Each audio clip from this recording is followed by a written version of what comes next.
हरिओम नमो भगवते वासुदेवाय नमः। आज हम आपको पुत्रदा एकादशी की कथा सुनाने जा रहे हैं। धर्मराज युधिष्ठिर बोले कि हे भगवान, अब आप मुझे श्रावण माह के शुक्ल पक्ष की एकादशी की कथा सुनाइए। और श्री मधुसूदन बोले कि हे राजन, अब आप शांति पूर्वक श्रावण माह के शुक्ल पक्ष की एकादशी की कथा सुनिए। इस कथा के श्रवण मात्र से ही वाजपेयी यज्ञ का फल मिलता है। और द्वापर युग के प्रारंभ में महिष्मती नाम की नगरी में महिजीत नाम का एक राजा पुत्रहीन था। वह सदैव चिंता में रहता था। उसे वह राज्य दुखदायी प्रतीत होता था, क्योंकि पुत्र के बिना इस लोक और परलोक दोनों में ही सुख नहीं मिलता है। राजा ने पुत्र की प्राप्ति के लिए बहुत यत्न किए, परंतु वह सफल नहीं हुआ। जब वह राजा वृद्ध होने लगा तो उसकी चिंता भी बढ़ने लगी। और एक दिन उस राजा ने प्रजा को संबोधित करके कहा कि मैंने ना तो अपने जीवन में पाप किया है, ना ही अन्याय पूर्वक प्रजा से धन एकत्रित किया है, ना ही कभी भी देवता और ब्राह्मणों का धन छीना है, और ना किसी की धरोहर ली है। मैंने प्रजा को सदैव पुत्र की तरह पाला है और सबको समान माना है। इस प्रकार धर्मयुक्त राज्य करने पर भी मैं इस समय महादुख पा रहा हूँ। मेरे कोई संतान नहीं है। राजा महिजीत की इस बात को विचारने के लिए मंत्रीगण आदि वन को गए। वहां वन में जाकर उन्होंने बड़े बड़े मुनियों के दर्शन किए।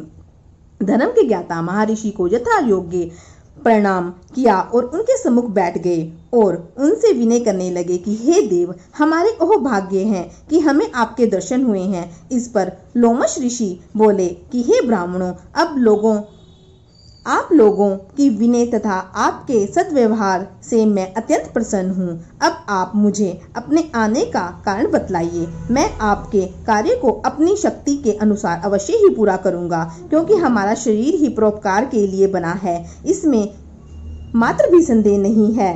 कि लोमश ऋषि के ऐसे वचन सुनकर सब मंत्रीगण बोले कि हे महर्षि, अब हमारी समस्त बातों को जानने में ब्रह्मा से भी अधिक है। महिष्मती नाम की पुरी में एक महिजीत नाम का धर्मात्मा राजा है। वह प्रजा का पुत्र की तरह पालन करता है, परंतु फिर भी वह पुत्रहीन है। इससे वह अत्यंत दुखी रहता है। हम लोग उस राजा की प्रजा हैं। प्रजा का यह कर्तव्य है कि राजा के सुख में सुख माने और उसके दुख में दुख माने। हमको उसके पुत्रहीन होने का भी अभी तक कारण प्रतीत नहीं हुआ है। अब जब से हमने आपके दर्शन करे हैं, हमको पूर्ण रूप से विश्वास है कि हमारा कष्ट अब अवश्य ही दूर हो जाएगा।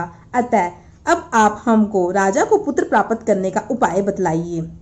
इस पर लोमश ऋषि ने एक क्षण के लिए नेत्र बंद किए और राजा के पूर्व जन्मों का विचार करने लगे। वे विचार करके बोले कि हे ब्राह्मणों, यही राजा पिछले जन्म में अत्यंत निर्धन था और बुरे कर्म करता था और यह एक गांव से दूसरे गांव में घुमा करता था। एक दिन ज्येष्ठ मास के शुक्ल पक्ष की द्वादशी के दिन यह 2 दिन भूखा था और दोपहर के समय यह एक जलाशय पर पानी पीने गया और वहां उसी समय की बिहाई हुई प्यासी गो जल पी रही थी।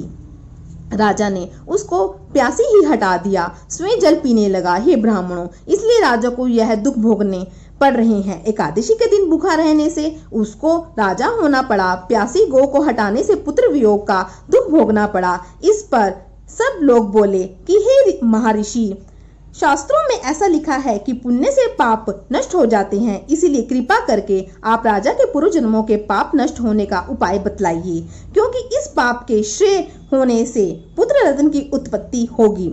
और ब्राह्मणों के ऐसे वचनों को सुनकर लोमश ऋषि बोले कि हे ब्राह्मणों, यदि श्रावण माह की शुक्ल पक्ष की पुत्रदा एकादशी को तुम सब लोग व्रत करो और रात्रि को जागरण करो और उस व्रत का फल राजा को प्रदान कर दो, तो तुम्हारे राजा को पुत्र रत्न की प्राप्त होगा।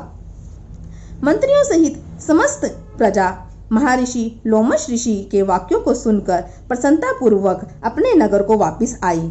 उन सब लोगों ने श्रावण मास के शुक्ल पक्ष की पुत्रदा एकादशी को लोमश ऋषि की आज्ञा अनुसार विधि पूर्वक व्रत किया और द्वादशी को उसका फल राजा को दे दिया। और उस समय के प्रभाव से रानी ने गर्भ धारण किया और 9 महीने पश्चात उसके एक अत्यंत तेजस्वी पुत्र रत्न उत्पन्न हुआ। हे राजन, इसीलिए इस एकादशी का नाम पुत्रदा एकादशी पड़ा। और जो मनुष्य पुत्र रत्न को प्राप्त करना चाहते हैं, उन्हें इस एकादशी का विधि पूर्वक व्रत करना चाहिए। इस व्रत के प्रभाव से इस लोक में सुख और परलोक में स्वर्ग की प्राप्ति होती है। जो भी आज इस कथा को सुनते हैं और बोलते हैं, भगवान हरि उनकी सभी मनोकामनाओं को पूर्ण करते हैं।